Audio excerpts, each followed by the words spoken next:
daughter of the Pharaoh.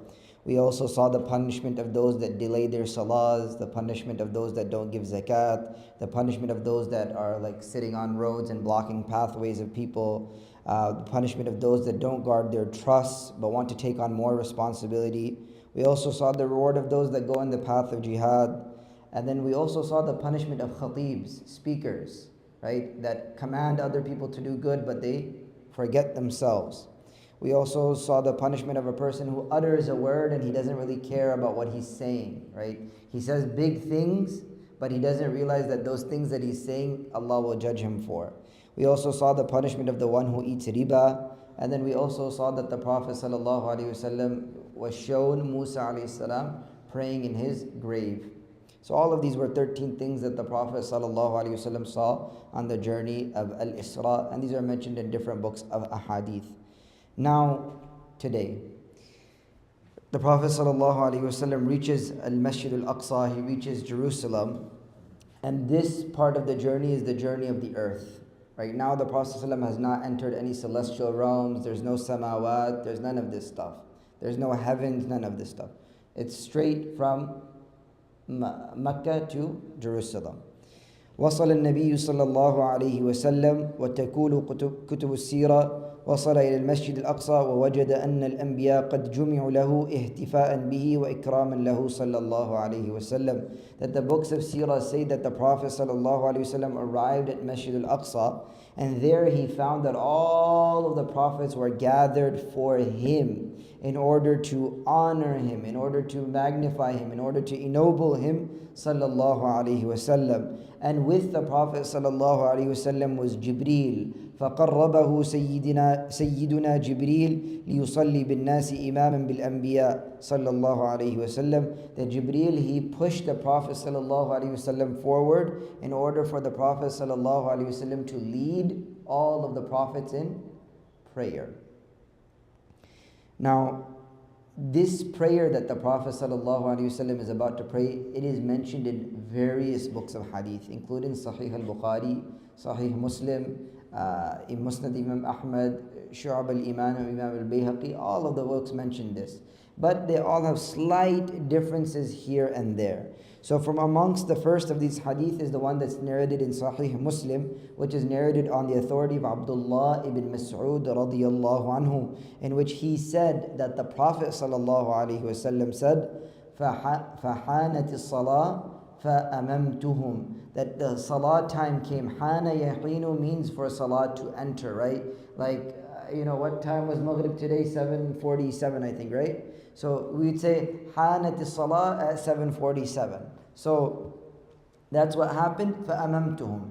Amma ya ummu means to lead, but the Prophet is saying, I led them in prayer, right? And this is an authentic hadith of the Prophet sallallahu alaihi wasallam, which is in Sahih Muslim. But there's not much detail given, just this fact. Then in the second narration, which comes in the Musnad of Imam Ahmad, and it's also authentic, this one comes on the authority of another Abdullah, and his name is Abdullah ibn Abbas radiyallahu anhuma. He says, لما دخل رسول الله صلى الله عليه وسلم إلى المسجد الأقصى قام يصلي. That the Prophet صلى الله عليه وسلم entered Masjid al-Aqsa, and the Prophet صلى الله عليه وسلم stood up to pray. Which prayer? We don't know yet. And looking at the riwayah, looking at this narration, it doesn't say that the Anbiya were behind the Prophet yet. It just says that the Prophet ﷺ started praying, and he was praying alone. That's what's understood from the narration. ثم قام رسول الله صلى الله عليه وسلم يصلي ثم التفت فإذا النبيون جميعون يصلون بصلاته ويصلون معه. That the Prophet was praying and essentially alone, and then he turned around and he noticed that all of the Anbiya were praying with his prayer. It's like, for example, you come late for Isha Salah or something like that, and you say, okay, there's no one to pray with, I'm going to pray by myself. And all of a sudden, you're reading your surahs, somebody taps you on the shoulder, and now there's a whole line forming behind you. That's essentially, you could say, sort of what happens in this narration itself, right? And so this is the one narrated in the Musnad of Imam Ahmad, and it's also an authentic chain, right? Now, the question comes is, what prayer was the Prophet actually praying, right? What time was this? All of these questions are sort of being asked. Now, if you look at the first narration, it says hanat salah, that the salah time came in. That means that this is an established prayer from amongst one of the 5 prayers. But now there's an issue. Has prayer been legislated yet? No, not the way that we know it. Hasn't been legislated. There was a morning and evening prayer, but it wasn't any like formal prayer the way that you and me know it, the 5 daily prayers. And so, this is one opinion, that the Prophet ﷺ was praying what? He was praying the Fajr prayer. This is one opinion, right? But there is no clear-cut evidence to say that he was praying Fajr prayer. This is just the opinion of the scholars. Does that make sense so far? Okay. So Salah technically wasn't legislated. Some scholars said despite that this was the Fajr prayer. The second opinion is that no, this was nafila. It was supererogatory prayer, extra prayer, right? When you come into the masjid and you pray tahiyyatul masjid, in some madhabs you're supposed to, in other madhabs it's nafila, it's sunnah, like it's extra. And so the scholars, they say that the prayer that the Prophet prayed was tahiyyatul masjid. It was him, because he's entering Masjid al-Aqsa, he's praying tahiyyatul masjid, right? And they have proofs for this as well on why they say this. But essentially the Prophet came, he was praying tahiyyatul masjid, and if someone is praying tahiyyatul masjid, you can also join them as well. There's no problem with that. Now, there's a difference of opinion. Who's right, who's wrong, right? The reality is, there is no way to know.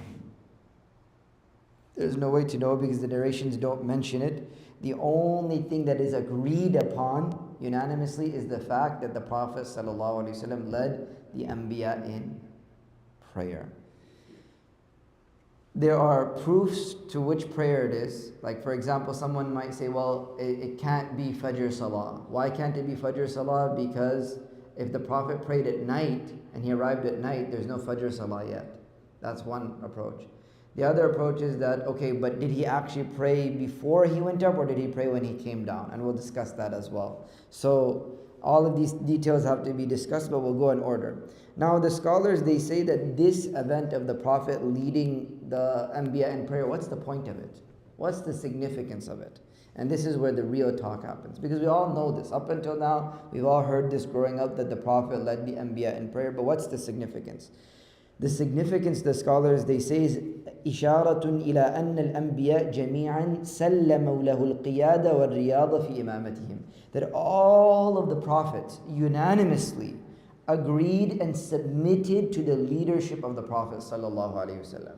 Meaning they said that, khalas, you are the final prophet, you have the final say, you have the final word, we give you everything. You carry our mission forward now. And so it's literally like a religious, you could say, madharun shar'i, that we're handing down the baton to you. We're handing down the candle to you. You lead the rest of the world. And the second thing that we understand from this is that not only are they submitting their qiyada and riyada to the Prophet, but isharatun ila annahu sayyiduhum, that the Prophet sallallahu alaihi wasallam is the master of all the anbiya. He's sayyidul anbiya wal rusul, the master of all of the prophets and messengers, right? And the third benefit, which is that shar'uhu nasikhun li shira'ihim, that his sharia, his law, the way that he told us to pray, the way he told us to fast, the way that he told us to get married, the way that he told us to do this and that, and how we carry our whole life, how we even do business, his sharia is nasikhun. It abrogates everything that came before. Meaning the law of Musa is no longer applicable. The law of Isa is no longer applicable. The law of Ibrahim is no longer applicable. The law of Dawood is no longer applicable. The only law that matters now is the law of Rasulullah sallallahu alaihi wasallam. So this is 3 things. And all of these are proven in the Quran. Inna ad-deena 'inda Allahi al-Islam. Indeed, the faith, the way of life with God is submission, Islam, what we do. وَمَنْ يَبْتَغِي غَيْرَ الْإِسْلَامِ دِينًا. Whoever seeks other than Islam, other than true submission on the way of Rasulullah sallallahu alaihi wasallam, and takes other than that as their way of life, فَلَنْ يُقْبَلَ مِنْهُ. It will not be accepted from him or her. وَهُوَ فِي الْآخِرَةِ مِنَ الْخَاسِرِينَ. And it is that person who in the hereafter will end up a loser. The fourth benefit, which is أَتْبَاعُ الْأَدْيَانِ عليهم أن يتبعوا النبي صلى الله عليه وسلم وأن يسعهم ما وسع أنبياؤهم. That all of the people of the world must follow Rasulullah sallallahu alaihi wasallam. If somebody claims and says, well, no, I follow Jesus, or I follow Moses, and I'm following a prophet, why do you have an issue with that? Right? And we say, no, we don't have an issue with that. But we have an issue with the fact that now you have the latest update, you have to get the latest update. Otherwise, your phone isn't going to work anymore, right? And so that's essentially what it is, that all of the people that came after, they must follow Rasulullah sallallahu alaihi wasallam now. So 4 things that we benefit from the Prophet leading the prayer. Number 1 is that all of the Prophets submit qiyada and riyada to the Prophet. You are our leader now. Number 2 is that from this we understand that the Prophet sallallahu alaihi wasallam is the master of the Anbiya. From this we understand number 3 is that his Sharia abrogates everything that came before. And last but not least, all of the followers of the other prophets must now follow Rasulullah sallallahu alaihi wasallam. Why? Because all of the prophets prayed behind Rasulullah sallallahu alaihi wasallam and prayed the way he prayed. Okay, now there's a narration that proves all of this, especially this last point, because somebody might ask, well, how do we prove this, right?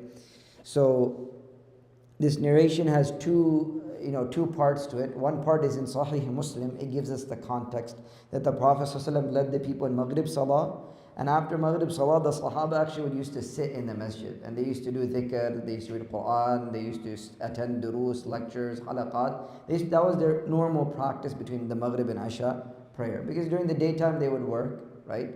And during the nighttime they would do these sort of things. So they're sitting there waiting for Isha.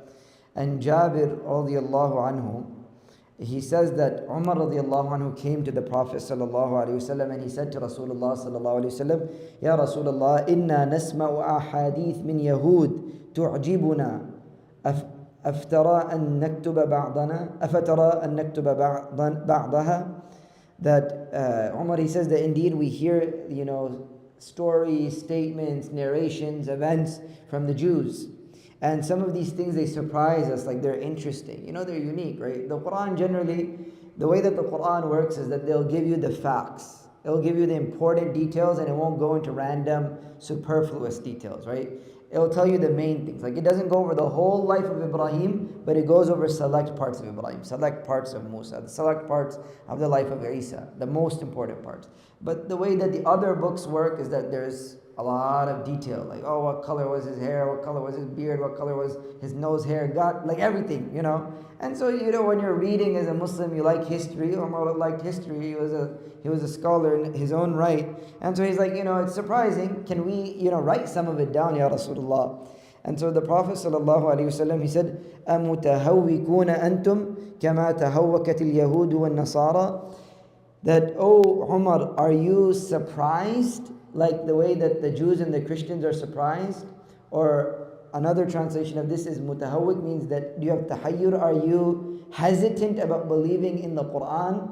Like, why do you have to rely on the books of the Christians and the Jews? That's what the Prophet is saying. لَقَدْ جِئْتُكُمْ بِهَا بَيْضَاء نَقِيَّ وَلَوْ كَانَ مُوسَى حَيًّا مَا وَسِعَهُ إِلَّا اتِّبَاعِي. That he said that I have brought you something, meaning the Quran, which is bright and it's clear. There's no ambiguity in the Quran. It is clear cut. What is the belief of the Muslim? This is what it is. What is the true stories of the prophets? This is what it is. What is the law of Allah? This is what it is. Very clear. Even a little kid can read 600 pages of the Quran, and if they have a little bit of acumen, they'll understand what's going on. That's what the Quran is. You read the Bible, I'll tell you, you're going to need a Bible study guide. And that's what they have, right? They have Bible study groups. Where's the Quran study groups? That doesn't exist because it's not that hard to understand, to be honest. Yeah, tafsir and all of that makes it complicated, but generally the main substantive part of the Quran is understood. Every Muslim knows what's going on there.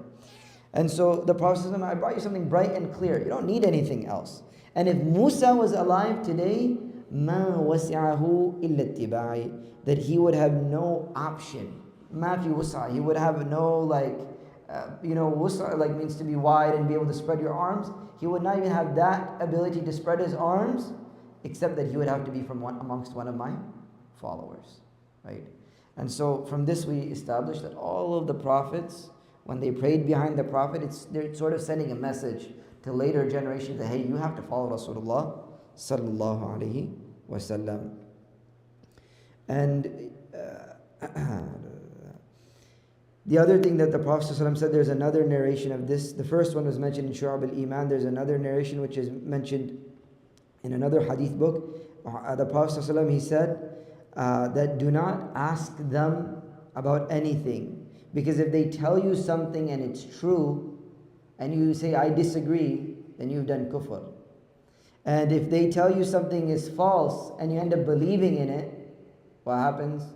You end up also doing kufr. Now, what is the approach and the manhaj of the people of the Sunnah in regards to the Isra'iliyat, in regards to the books of the Christians and the Jews? We have a very simple method. Number one is, if what they're saying matches what the Quran says, we believe in it. If it matches what the Quran says, the Quran corroborates it, we believe in it. If the Quran negates it, we reject it. And if the Quran is silent on it, we neither accept it nor we reject it. We just narrate it in terms of preservation of knowledge. That's it. And so this is the way that it works. So all in all, you could take from this that the Sharia of the Prophet supersedes all of their Sharia. Now the second issue comes, is that when did this prayer actually happen? Was it before the Prophet went up, or was it while he just had arrived in Al-Aqsa? And this is very important because the scholars, they divide into two camps. So the scholars of hadith, which are led by Ibn Hajar al-Asqalani, he said, "Al-adharu عندي في اجتهادي أن صلاة رسول الله صلى الله عليه وسلم بالأنبياء كانت قبل عروجه إلى السماء." That what is apparent to me and what makes the most sense, based off of just going with the default, you could say, is that the Prophet led them when? Before he went up. That's what it seems like is the default, based off of all the narrations that we've seen. Now, Ibn Kathir, he's a little bit of a thinker in this regard, right? Ibn Kathir, the Mufassir, the great scholar of Tafsir al-Dimashqi, the Damascus scholar, he says that no, what makes sense to me is that the Prophet came to Masjid al-Aqsa, he urija ila sama, he went up, and then he came back down, and when he came back down, he led the prophets in prayer, and then he returned back to Mecca. Now, who can give me one proof? Why would Ibn Kathir go, why is he saying that? Can anyone think of something? Yeah. The prayer was not prescribed, that's one evidence. What else? Anything else?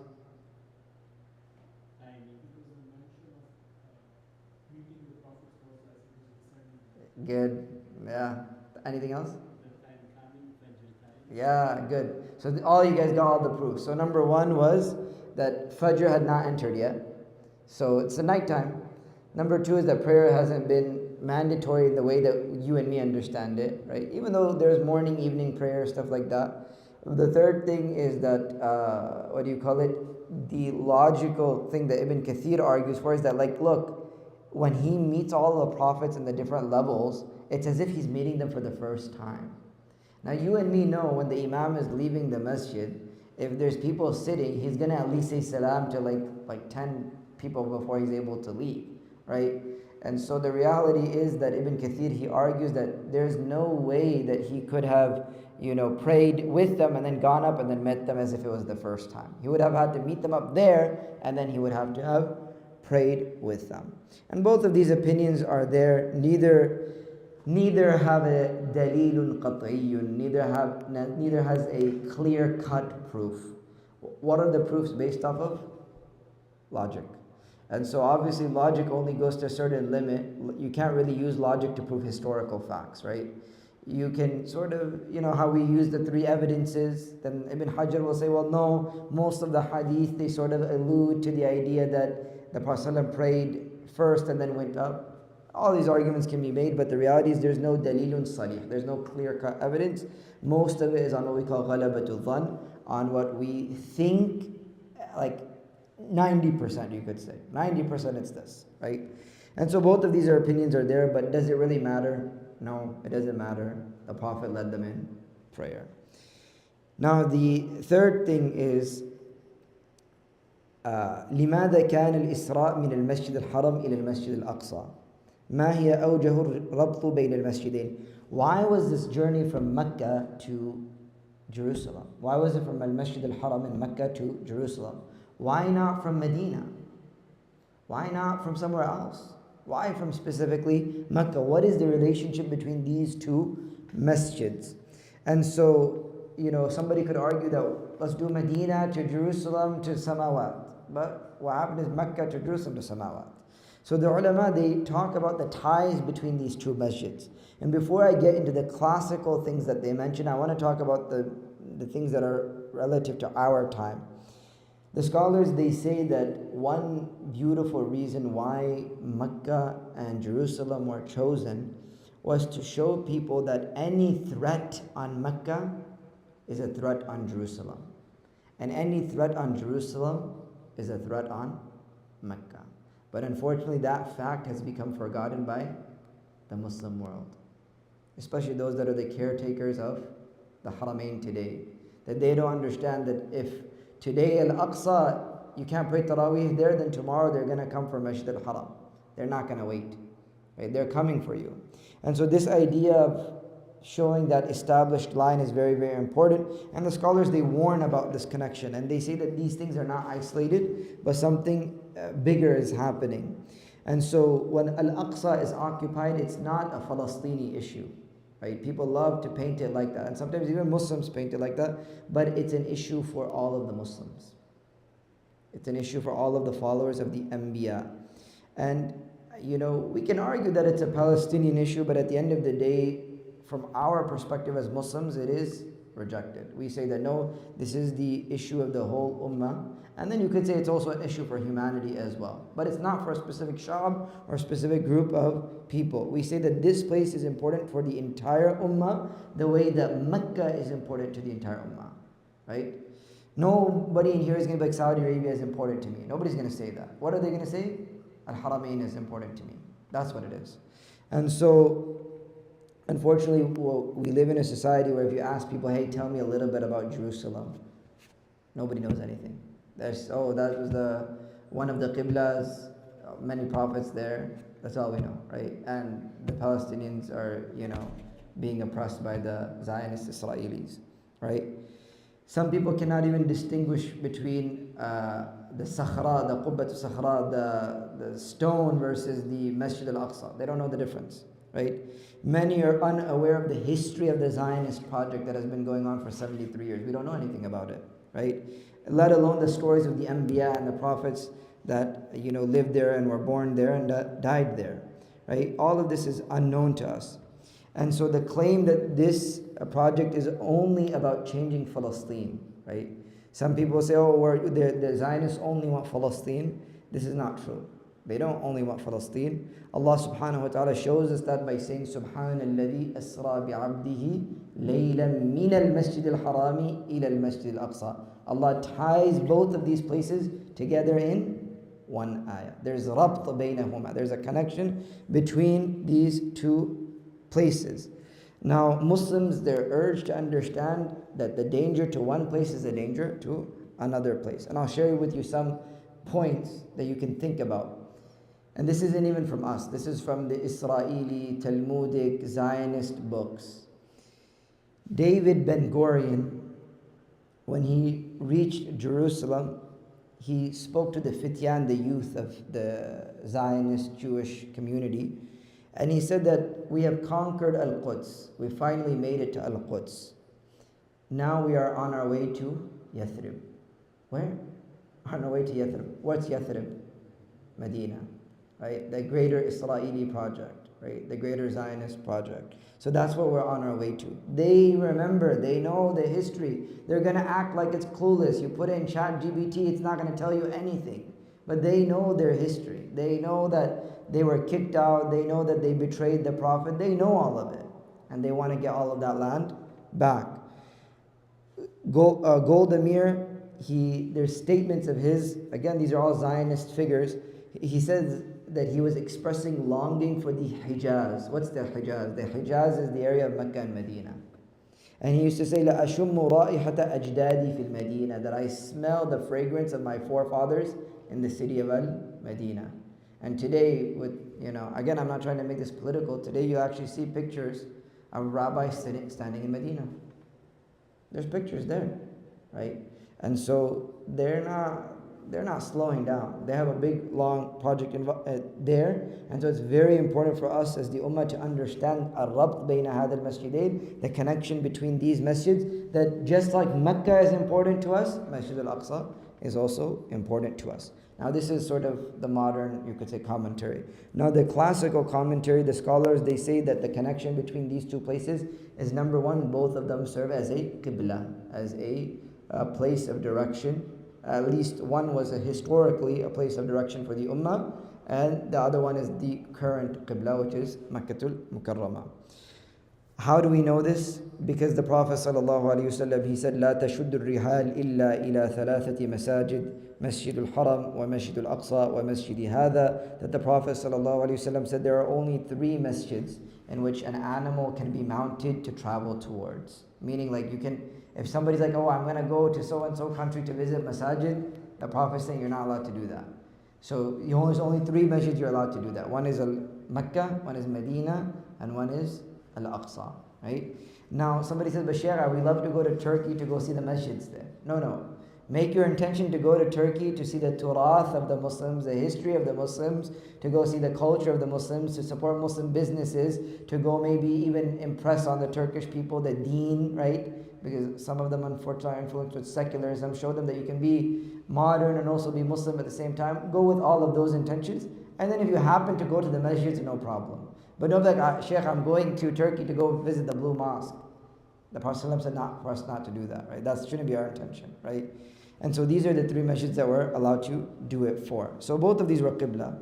Now, what is the connection between them? 2 are qibla, and one of them is a masjid that was built on taqwa. Now, somebody might say, no, but Shaykh, the masjid that was built on taqwa was Masjid Quba, right? That's true. That's what the majority of the Mufassirun says, that the masjid that was built on taqwa was Masjid Quba. But the scholars also say that Masjid al-Nabawi is included within that as well. Now, a question comes, which place has a greater connection to Mecca? Is it Medina or is it Al-Aqsa? What do we think? Huh? When we say, I'm going to Mecca and Medina, like it's automatic sentence, right? You don't even think about it twice, right? And so a lot of times people will say, well, no, the connection between Mecca and Medina is greater. But we say, actually, no, the scholars say that the connection between Al-Aqsa and Mecca is greater. Why? Because both of them were qiblas, right? And that's the bigger priority, right? The second, obviously in terms of the reward of the prayer, then that's a different story, right? It's a different thing. But the idea of like which one has a greater connection, that's a different story. The second point that the scholars mention is that هما أول مسجدين وضع في الأرض وبينهما 40 سنة, that these are the first 2 masjids that were placed, or places of sujood and worship upon this earth, and between them is 40 years. How do we know this? Because there's a narration of Abu Dharr radiallahu anhu in which he says, Ya Rasulullah, أي مسجد وضع في الأرض أولا, that which masjid was placed upon this earth first? And to this the Prophet ﷺ said, Al-Masjid al-Haram, the masjid in Mecca. Haram doesn't mean haram. It means like sacred, sanctuary, like don't kill people here, don't harm animals here, don't harm plants here, don't harm women here. That's what al-Haram means. Don't spread mischief and bloodshed and corruption, right? Then the question comes, ثُمَّ أَيْ, then which one? Al-Masjid al-Aqsa, the farmost masjid, which is the masjid in Jerusalem. And Abu Dharr, he asked, Kam baynahuma, how many years was between these 2 masjids? And the Prophet ﷺ, he said, أَرْبَعُونَ سَنَةً, between their building was 40 years. ثُمَّ حَيْثُمَا أَدْرَكَتْكَ الصَّلَاةَ فَصَلِّي فَهُوَ مَسْجِدٌ, that wherever you are, if the salah time hits, then pray, for that is your place of sujood, that is your masjid.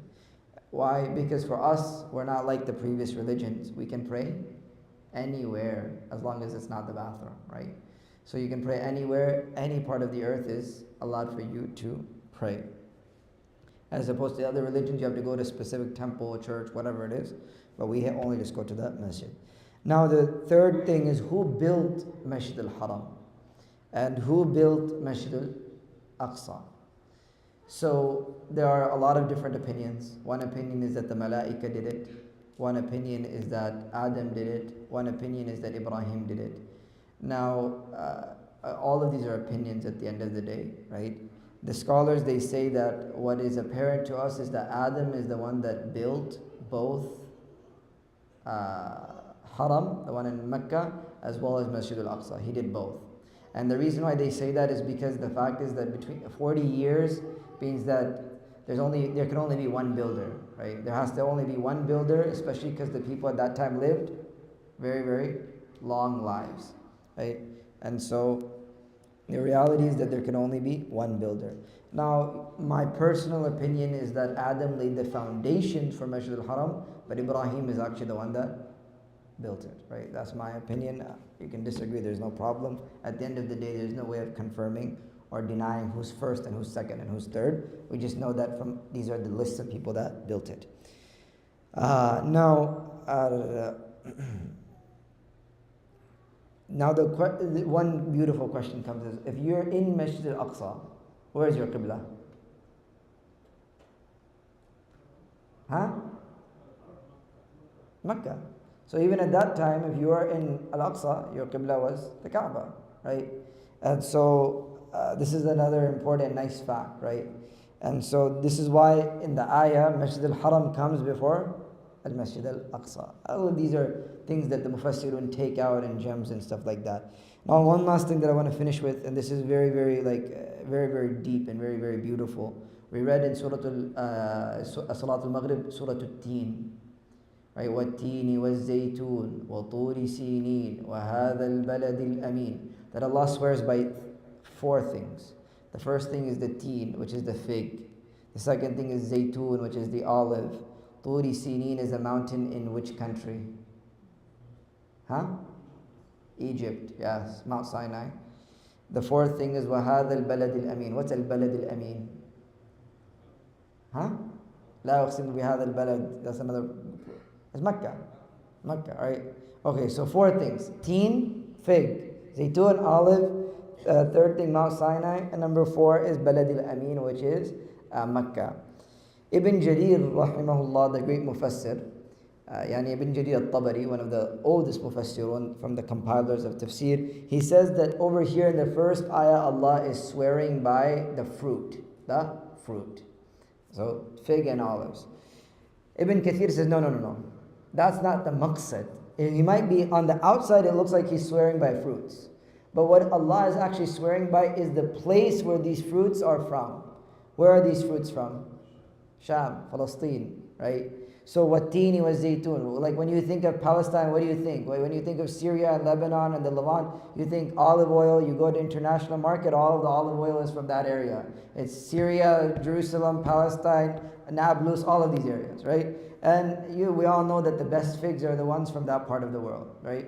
And so this represents Palestine. Then Waturi Sinin represents Egypt. And then Wahad al-Balad al-Amin represents the Hijaz, Mecca. And all of these allude to what? 3 prophets. The land of Isa, the land of Musa, and the land of Rasulullah sallallahu alayhi wasallam. And so all of these are the 3, you could say the 3 most famous Anbiya that are still quote unquote followed today, right? Obviously, 1 being followed the right way and 2 being misrepresented. But it shows us the connection between these lands. And that as a Muslim, that when we read these surahs, that in our heart we should feel, right, that our Prophet in his seerah, he led in this place. He was with the Anbiya. This is our place, our land, and it's not anyone else's. It is the Muslim's place, right? And that these ayat of Subhanalladhi asra bi'abdihi wa tini wa zaytun, all of these allude to the same exact fact. And, inshallah, maybe one day, once we're done with the seerah and then we do the tarikh of the khulafa and maybe the other history, we can also do the history of Palestine as well, inshallah. And it's especially important as young people and even people that are older that we learn the history of this land, because it's very, very crucial to the life of the Prophet sallallahu alaihi wasallam. May Allah subhanahu wa ta'ala give us tawfiq and understanding. I think we should have some refreshments outside, inshallah. If anyone has any concerns or questions, we can deal with those. Inshallah, then tomorrow, next week, we'll start the Mi'raj, inshallah. And you don't want to miss it, because the stuff in the Mi'raj is amazing, right? And so we did like a snippet of it in one of the khutbahs, but inshallah when we actually go through it slowly and we reflect on it, it's going to be very nice inshallah. جزاكم الله خيرا سبحانك اللهم وبحمدك